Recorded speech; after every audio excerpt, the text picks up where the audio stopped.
The universe doesn't care about timing. It never asks if you're ready before it slaps you across the face with the past you thought you buried. I was wiping down the counter of a coffee shop in downtown Boston when my hands froze mid-swipe. A little girl with tangled brown curls wandered in, her sneakers squeaking against the tiled floor. And then behind her came the woman who had once owned my entire heart. My chest tightened as if the air itself betrayed me. "Lena," she breathed, her voice slicing through years of silence like it had been stored in a glass jar, preserved, waiting to shatter me all over again. No one in the shop noticed. Customers were hunched over laptops, scrolling through news feeds, lost in cappuccinos. But for me, time fractured. It was her, Mara Hayes, the woman who had promised forever and left me clutching shards of it in the middle of the night. And now she was standing 3 feet away, holding the hand of a child who looked like she could be mine if I had ever dared to imagine us building a life. I forced a smile, the kind that cracked around the edges. "What can I get you?" My voice sounded wrong, too bright, too brittle, the voice of a stranger. The little girl tugged at Mara's sleeve. "Mommy, can I have hot chocolate?" "Mommy." The word detonated in my chest. Mara's eyes flickered, guilt flashing like headlights on a dark road. She looked at me as though she owed me answers, as though the universe had orchestrated this cruel play just to watch us squirm. "Hot chocolate," she said softly, then added, almost apologetically, "and a black coffee." I punched the order into the register, every keystroke a hammer against my ribs. My hands shook and I prayed she wouldn't see. I wanted to ask everything at once. "How are you here? Who is she? Why now?" But instead I clung to the safety of routine, sliding cups under the espresso machine. The steam hissed. My heart hissed louder. It wasn't supposed to be like this. 3 years ago, I had packed away every photograph, every note, every trace of Mara in a cardboard box that now gathered dust in the back of my closet. I had told myself I was done. But the truth? You don't stop loving someone like Mara. You just learn to hide it under layers of resentment, humor, and the grind of everyday survival. And now here she was, tearing the scab open without even trying. "Your hot chocolate, sweetie," I said, sliding the cup toward the girl. She grinned at me with the unguarded joy only children carry, freckles scattered like constellations across her cheeks. "What's your name?" I asked, surprising myself. "Ellie," she chirped. "Ellie." My throat constricted. Mara's mother's name was Eleanor. I looked at Mara. She looked away. They chose a corner table by the window, sunlight spilling over them like a spotlight. I couldn't stop staring. Mara stirred her coffee absent-mindedly, her gaze distant, while Ellie dipped a spoon into the whipped cream of her hot chocolate and licked it clean, giggling to herself. It was surreal watching Mara in the role of mother. She had always been ambitious, unstoppable, chasing law degrees and promotions. She was the woman who once told me she had no time for children, that her dreams were too big to be tethered. And now she sat across the room, a little girl leaning into her side like they belonged to each other. I hated how much it hurt. The lunch rush came, pulling me back into motion. Orders flew: caramel macchiatos, turkey paninis, double espresso sand. I hid behind them, letting muscle memory take over. Still, every time I glanced up, my eyes found her. And every time she was already looking at me. By 3 o'clock the shop quieted. Mara approached the counter with Ellie trailing behind. "Lena," she said gently, as though tasting the name after years of silence. "Do you get a break soon?" I froze. "Why?" "Because we need to talk." Her voice cracked on the word need, and I hated that it still mattered to me. I checked the clock. I had 10 minutes. Against every ounce of self-preservation, I nodded. We stepped outside. The autumn air was sharp, carrying the smell of roasted chestnuts from a street vendor. Ellie skipped ahead, humming some song I didn't recognize. Mara stood close enough that I caught the faint trace of her perfume, the same jasmine scent that had once clung to my pillows. "I didn't expect to see you here," she said softly. "I work here," I replied flatly. She flinched as if the obvious truth cut her. There was a silence, thick and suffocating. Then she gestured toward Ellie. "She's mine." I laughed short, bitter. "I gathered that much." "No, I mean she's my daughter." The word sliced me. Daughter. Mara's daughter. Not ours. Not mine. I swallowed the lump in my throat. "Congratulations." She looked at me, her eyes pleading. Lena, it's not that simple. Is it ever with you? The words slipped out sharper than intended, but I didn't regret them. Ellie called out from a few steps ahead, pointing at a flock of pigeons scattering into the sky. For a moment, Mara's face softened with maternal wonder. And for a moment, I hated myself for still loving her. We stood there, suspended between the wreckage of our past and the chaos of the present. I wanted to scream, to demand answers, to shake her until she admitted why she left me that night 3 years ago. But instead, I shoved my hands into my apron pocket and muttered, "My break's over." Her shoulders slumped, defeat etched into the lines of her face. "Lena, please," I turned away before she could finish. That night I couldn't sleep. The coffee shop had closed hours ago, but my body still hummed with adrenaline. I lay in bed staring at the ceiling, replaying every detail: the way Ellie laughed, the way Mara's voice trembled when she said my name, the way my heart betrayed me by leaping toward her despite everything. 3 years of silence. 3 years of convincing myself I hated her. And yet one accidental encounter unraveled it all. The next morning she came back. The bell above the door jingled, and before I could even finish adjusting my apron, Mara was there again. The same black coat, the same hesitant smile that once made me weak and now made me furious. And beside her, Ellie, clutching a stuffed bunny by its ear, wide-eyed and brimming with curiosity. I thought maybe the universe was cruel enough to let it happen once. But twice? In less than 24 hours? That was deliberate. Mara walked straight to the counter like she owned the place. "Hi," she said softly. I didn't answer. I busied myself with wiping the already clean surface, pretending the rag was more interesting than her voice. Ellie leaned her chin on the counter, grinning. "Hi again. Damn it. Kids are disarming." "Hey," I managed, softer than I meant to. Mara's eyes flickered at the sound, as if even that tiny word was proof she hadn't lost me completely. She cleared her throat. "Same order as yesterday." I nodded, turned, and began working the machine. The hiss of steaming milk was safer than her gaze. When I slid the drinks across, Mara lingered instead of heading for her table. She leaned closer, lowering her voice so only I could hear. "Can we try again? I owe you an explanation." I looked her dead in the eyes. "You owe me a lot more than that." Her lips parted, ready to argue, but then she glanced at Ellie and closed them again. They sat in the same corner booth. And again I caught Mara watching me when she thought I wasn't looking. After the morning rush, my manager waved me off. "You've been pulling doubles all week, Lena. Take a long lunch." I wanted to say no. I wanted to bury myself in work until Mara vanished again. But when I glanced at that booth, when I saw Ellie twirling her straw and Mara staring out the window with exhaustion shadowing her face, something inside me cracked. I untied my apron, tossed it on the counter, and walked over. "Let's talk." Mara looked up, startled, then nodded quickly, almost too eagerly. "Ellie, sweetheart, why don't you draw in your coloring book while Mommy and her friend step outside?" Her friend. The word stung. But Ellie nodded and pulled out a pink crayon, already lost in her imaginary world. Outside, the October air bit against my skin. Mara wrapped her coat tighter and looked at me like I was both the answer to her prayers and the punishment she deserved. "Start talking," I said. She exhaled shakily. "I didn't leave you because I stopped loving you, Lena. I left because I was pregnant." The world tilted. "Pregnant?" She nodded, tears glossing her eyes. "I didn't even know until after that night. And when I found out, I panicked. I couldn't face you. I couldn't face the world. You know how badly I wanted my career, how much pressure my family put on me. And suddenly I was carrying a child I hadn't planned for. It felt like I was drowning. My stomach churned. So instead of coming to me, you disappeared? I thought I was protecting you," she whispered. "You had your own dreams, Lena. I didn't want to tie you down with something you never asked for." I laughed bitterly. "You think ripping my heart out without a word was protection?" She flinched. "I was wrong. God, I know I was wrong. Every day I regret it. But then Ellie came and she became my entire world. And I told myself I'd made peace with losing you. Until yesterday when I walked in and saw you again, and it felt like," her voice cracked. "It felt like coming home." My chest ached with every word.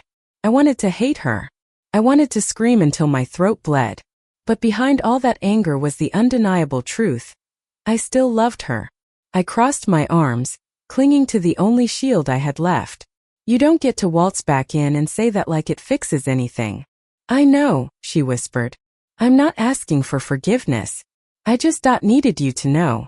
For a long moment we stood in silence, the city bustling around us. Finally I said, go back inside. Your daughter's waiting. Her lips trembled but she nodded. Lena. Go, I said firmly. She obeyed. That night I poured myself 2 glasses of wine and sat cross-legged on the floor, staring at the dusty cardboard box I hadn't opened in years. Inside were remnants of a love I had tried to erase, ticket stubs from concerts, Polaroids of us laughing at the beach, love notes written on sticky pads when she stayed late at the office. At the very bottom was a letter I'd written to her but never sent. A letter begging her to come back, to tell me why. My handwriting was shaky, blurred with old tears. I burned it in an ashtray. Watching the flame curl, the paper felt like justice, but the ache in my chest only deepened. Days turned into a strange routine. Mara kept coming back. Always with Ellie. Always with a hesitant smile. Always leaving me shredded. Ellie grew attached to me quickly. She'd run up to the counter and demand to know what the special of the day was, even when there wasn't one. She'd show me her drawings, rainbows, cats, a lopsided picture of 3 stick figures holding hands that made my throat close. One morning she said, Lena, you should come to the park with us after Mommy's meeting. Mara froze, eyes darting between me and her daughter, like the suggestion was a bomb waiting to explode. I hesitated too long and Ellie's face fell. Never mind, she mumbled, retreating to their booth. Something inside me broke at her disappointment. So I said quietly, maybe another time. Mara's eyes softened. Gratitude flickered there, but also fear. A week later that another time happened. The park was crisp with autumn air, leaves crunching underfoot. Ellie ran ahead chasing squirrels while Mara and I walked slowly, tension hanging like smoke between us. You're good with her, Mara said softly. I shrugged. She's easy to love. Her eyes glistened. So were you. I stopped walking. Don't do that. Don't act like you didn't shatter me. She winced, her breath shaky. I know. And I'll spend the rest of my life regretting it. But I can't change what I did. All I can do is try to be better now. I looked at her, really looked at her. The woman I once knew, ambitious and fiery, was still there. But now there were shadows under her eyes, softened edges, a weariness born from sleepless nights and single motherhood.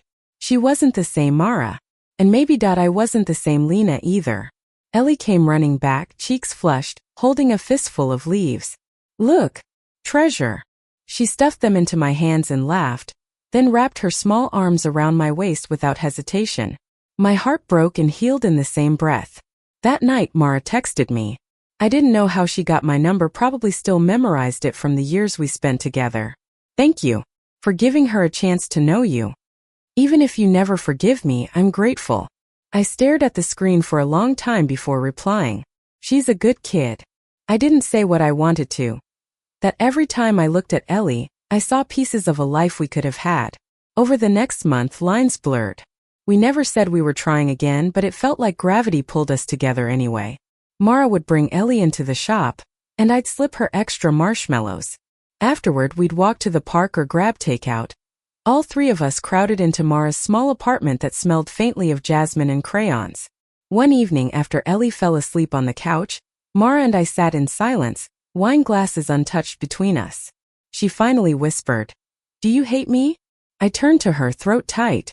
I want to, but I don't. Her eyes filled with tears. Lena. And then she leaned in, tentative, like she expected me to pull away. But I didn't. Our lips met, soft, desperate, laced with years of unspoken words. When we broke apart, she whispered against my skin, I never stopped loving you. My heart betrayed me again by believing her. But happiness was never that simple. Because the world outside our little bubble didn't forget. Her law firm still demanded impossible hours. My coworkers noticed how often Mara appeared. And whispers spread, sharp and judgmental. One afternoon my manager pulled me aside. Be careful, Lena. Getting involved with someone like her, again, it looks messy. And you deserve better. Better. As if love could ever be neat. I brushed it off, but the words lingered. And Mara, she still hadn't told anyone else about me. Not her colleagues, not her family. It was like she wanted me in secret, the way she used to when she was scared of what people might think. I promised myself I wouldn't let her hide me again. The night it all cracked, rain hammered against my apartment windows. Mara was pacing, her phone buzzing with work emails. Ellie asleep in the other room. I finally snapped. When are you going to stop pretending I don't exist outside these four walls? She froze. Lena. No, I cut her off. I'm not doing this again. I'm not going to be your secret, your shadow. Either you're all in or I'm out. Her face crumpled. You don't understand. My Fermi familial say I ruined everything. That I was reckless, unprofessional. I stood, fury shaking my voice. Then let them. I'm not the one you're lying to. You are. For a moment I thought she'd argue. But instead her shoulders sagged, and tears slid silently down her face. I'm scared, she whispered. And God help me, I pulled her into my arms. 'Cause I was scared too. That was the night I realized love wasn't just about forgiveness. It was about choosing each other, over and over, even when fear screamed louder than hope. And I didn't know yet if Mara could do that. But I knew I wanted her to try. The storm outside didn't let up that night, and neither did the storm inside me. Mara fell asleep on my couch, her arm thrown protectively over Ellie's small body, but I stayed awake, staring at the ceiling, listening to the rhythm of rain. I couldn't decide if the sound was comforting or mocking. By dawn, when pale light crept through the blinds, I had made a decision. If she couldn't choose me openly, I wouldn't let her string me along. Not again. The coffee shop was quiet that morning. I was still bleary-eyed from sleeplessness when Mara slipped in, hair damp, shoulders stiff. She didn't bring Ellie. That alone told me this wasn't casual. We need to talk, she said, voice raw. Yeah, I answered, bracing myself. She sat across from me at a corner table, the same booth where everything had started weeks ago. My firm offered me partner, she said. The words were sharp as glass. This was the dream she'd chased for years, the reason she used to leave our bed at 2 in the morning to pore over case files. That's good, I managed. She nodded, but her face was pale. It's conditional. They expect me to maintain a certain image. No scandals, no distractions. And apparently being a single mom was already enough of a red flag. Adding she hesitated. Adding us into the mix? They'd see it as reckless. Us, I repeated, bitter. You mean me? Her eyes filled with tears. Lena, I don't want to lose you again. But if I lose this chance, everything I've worked for, then you've already made your choice? I cut in, my voice shaking with fury I barely contained. Because you can't have both. Not like this. Her hands clenched on the table. Why does it have to be all or nothing?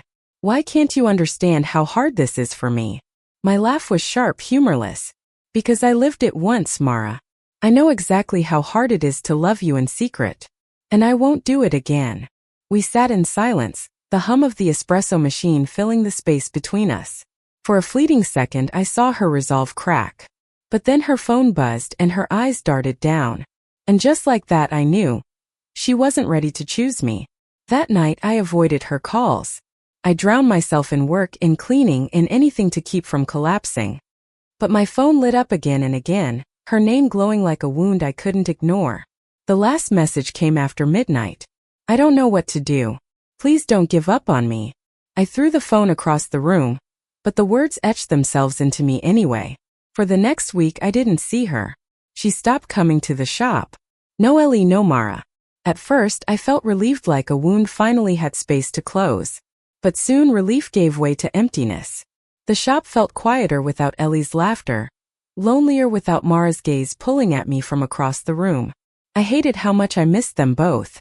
One evening, I was locking up when I saw a figure waiting outside in the drizzle. Mara. Her eyes were red, her coat soaked through. She looked like a woman on the edge of collapse. Lena, she whispered. Please. Hear me out. I should have walked past. I should have told her to leave me alone. But something in her voice, small, desperate, stopped me. We sat in my car, rain tapping against the roof. She stared at her hands before finally speaking. I turned down the partnership. The word stunned me. What? She lifted her chin, tears spilling freely now. I told them no. Because if the price of my dream is losing you again, then it isn't worth it. I can't live like that. Not anymore. I wanted to believe her. God, I wanted to. But the scars from before screamed louder than her promises. Mara, I said softly, you can't just show up and say the right words. You have to prove it. She reached across the console, fingers trembling as they brushed mine. Then let me prove it every day if you'll let me. Her touch burned, familiar and terrifying. I pulled my hand back. I don't know if I can trust you again. Her face crumpled. Then I'll earn it. However long it takes. The silence between us was heavy but different this time. Not final, just fragile. The next weekend, she invited me to Ellie's school fair. First I said no. Too messy too soon. But Ellie herself showed up at the shop, bunny in hand, eyes shining. Please, Lena. It'll be fun. I was defenseless. So I went. The fair was chaos, kids screaming on rides, parents juggling cotton candy and balloons. Ellie dragged me from booth to booth, her joy infectious. For a moment I forgot the weight between Mara and me. For a moment we felt like a family. Then one of Mara's colleagues appeared. A man in a sharp suit, his expression cool as he took us in. Mara, he said pointedly, eyes flicking from me to Ellie. I didn't realize you had company. The implication hung heavy. Mara straightened, shoulders squared. And then, to my shock, she slid her hand into mine. Yes, she said firmly. This is Lena. She's important to me. The man blinked, clearly startled. Then his smile tightened. I see. Well, enjoy your day. As he walked away, my heart pounded in disbelief. Mara didn't let go of my hand. That night, after Ellie was asleep, Mara and I sat on her balcony, city lights flickering below. I was terrified, she admitted. But I realized I'd rather face their judgment than lose you again. I searched her face, trying to find any crack, any insincerity. But all I saw was raw honesty. And for the first time in years, I let myself believe her. I reached for her hand. Okay. Then let's try. Her smile trembled, radiant and broken. Okay. Trying wasn't easy. Some days it felt effortless, like rediscovering a rhythm we'd never truly lost. Sunday mornings making pancakes with Ellie, movie nights tangled under blankets, whispered confessions in the dark. Other days old wounds reopened. I'd catch Mara staring at her phone too long, fear twisting in me that she'd choose work again. Or I'd pull away when her hand brushed mine in public, scar tissue reminding me of every time she hit me before. But she never stopped trying. Flowers left on the counter at the shop. Handwritten notes slipped into my apron pocket. Long emails sent at midnight, confessing fears and hopes in paragraphs she never would have written before. And slowly, against my will, my heart began to heal. The breaking point came at Thanksgiving. Mara invited me to dinner with her family. I knew how much this meant. Her family had always been traditional, sharp-tongued, unforgiving. I almost said no. But when Ellie grabbed my hand and said, "It won't be the same without you," I couldn't refuse. Dinner was tense from the start. Mara's mother eyed me like I was an intruder. Her father's questions clipped and cold. Ellie tried to fill the silence with stories from school. Bless her heart, but the weight in the room was suffocating. Finally, her mother set down her fork. "Mara, you've always made questionable choices. But this," she gestured between us. "This will ruin you." The words hung in the air like poison. I felt Mara's hand tremble in mine. For a terrifying second I thought she'd fold. That she'd let them shame her into silence again. But then she lifted her chin, her voice steady. "No. What ruins me is living a lie. Lena is the love of my life. And if you can't accept that, then that's on you. Not me." The table went silent. My throat ached, tears burning at the corners of my eyes. Because in that moment I knew. She had finally chosen me. Later that night, after we tucked Ellie into bed, I kissed Mara like it was the first time all over again. "I'm proud of you," I whispered. Her eyes shone. "I'm proud of us." And for the first time since that little girl walked into my coffee shop, I believed we might actually make it. The morning after Thanksgiving felt different. Lighter. For the first time in years, I woke up with Mara's arm draped over me, sunlight warming her face, and I didn't feel like I was waiting for the other shoe to drop. Her words at the dinner table replayed in my head like a hymn. Lena is the love of my life. It was simple. It was public. And it was everything I'd ever needed to hear. Over the next weeks, our lives settled into something I'd never dared to imagine. Mara began balancing her cases with weekends off. She picked Ellie up from school instead of sending her to aftercare. She showed up at the coffee shop not just for caffeine, but to kiss me in front of whoever happened to be watching. Boston wasn't kind to people who didn't fit its mold, but suddenly I didn't care. Let them stare. Let them whisper. Because for once Mara and I weren't hiding. One snowy Saturday, the three of us decorated a Christmas tree in Mara's apartment. Ellie insisted on putting every ornament in the same cluster of branches until the whole side drooped under the weight. Mara laughed, steadying the tree with one hand while she reached for me with the other. "Remember the first Christmas we spent together?" she asked. I smiled, my heart tugging at the memory. We didn't have a tree. Just those sad fairy lights taped to the wall. And cheap hot cocoa packets, Mara added. But it was perfect. Ellie piped up. "This one's better. Because now I'm here." We both looked at her, and it was like she'd handed us the final piece of a puzzle we hadn't realized was incomplete. Mara's eyes glistened as she pulled Ellie close. "You're right, sweetheart. This is better."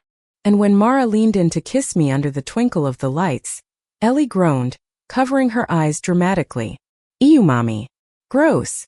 We laughed until our ribs hurt, the sound echoing through the small apartment warm and whole. But healing isn't a straight line. One night, weeks later, Mara woke me at 2 a.m., her shoulders shaking. I found her in the kitchen, head buried in her hands. "They're still threatening me at the firm," she whispered when I pressed her. "If I don't clean up my image, they'll push me out completely." Fear clawed at me. "What will you do?" Her eyes met mine, fierce through the tears. "I'll find another path. I won't let them dictate who I'm allowed to love, or what kind of mother I'm allowed to be. I'm done living for them." She said it like an oath. And I believed her. Spring thawed Boston slowly, but something in me had already bloomed. One Sunday morning we packed a picnic and drove out to the Charles River. Ellie chased ducks while Mara and I lay on the blanket, fingers intertwined. "Do you ever regret it?" I asked suddenly. "Turning down partner? Standing up to your family?" Mara studied me, then shook her head. "I regret the years I lost with you. But this? No. I've never been more sure of anything." Her certainty settled into me like sunlight. I kissed her softly, whispering, "Then neither do I." By summer, whispers around town turned into acceptance. People saw us not as scandal, but as a family, sometimes unconventional, often messy but real.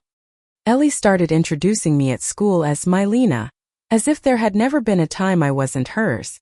And one evening when we were walking back from the park, she slipped her tiny hand into mine and said, "I wish you lived with us all the time." I swallowed hard, my chest aching. Mara met my eyes, a question shimmering there. Later that night, when Ellie was asleep, Mara turned to me. "Move in. Please. This is your home too." My throat closed with emotion. "Are you sure?" She smiled through tears. "I've never been more sure of anything in my life." The move wasn't glamorous. My apartment was small, cluttered with boxes of memories I wasn't ready to let go of. But Mara and Ellie helped unpack, turning every item into a story, every object into something shared. By the end of the week, it didn't feel like I had given up a home, it felt like I had finally found one.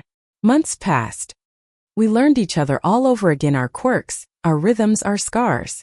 Mara was still stubborn, still ambitious, still prone to late nights bent over case files. But now she let me pull her away, let Ellie climb into her lap and demand bedtime stories. And me? I stopped waiting for the end. I let myself believe in beginnings.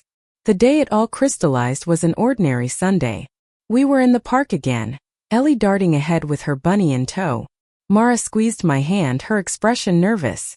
"Lena," she said, voice unsteady, "I need to ask you something." I turned to her, my heart already racing.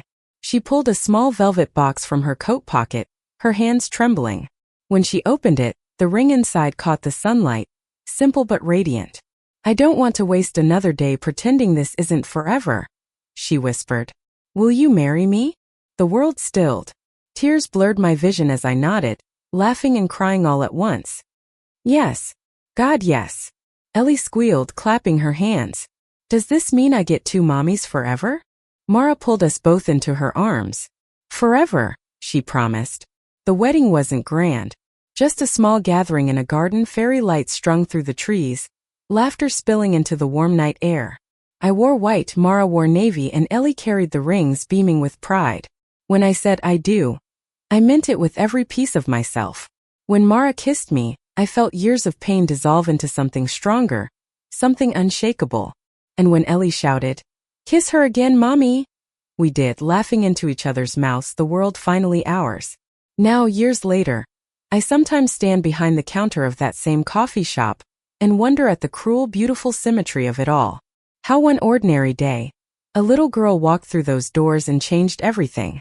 Ellie is taller now, sassier, her freckles deeper in the summer sun. Mara is still fierce, still stubborn, but softer with me than with anyone else. And me? I've stopped running from what I want. Because when I look at me wife, my daughter, my family, I know the truth. The universe doesn't care about timing. But sometimes if you're lucky, it gives you a second chance. And this time I didn't let go. Thank you for listening. Like and subscribe to get notifications about next videos.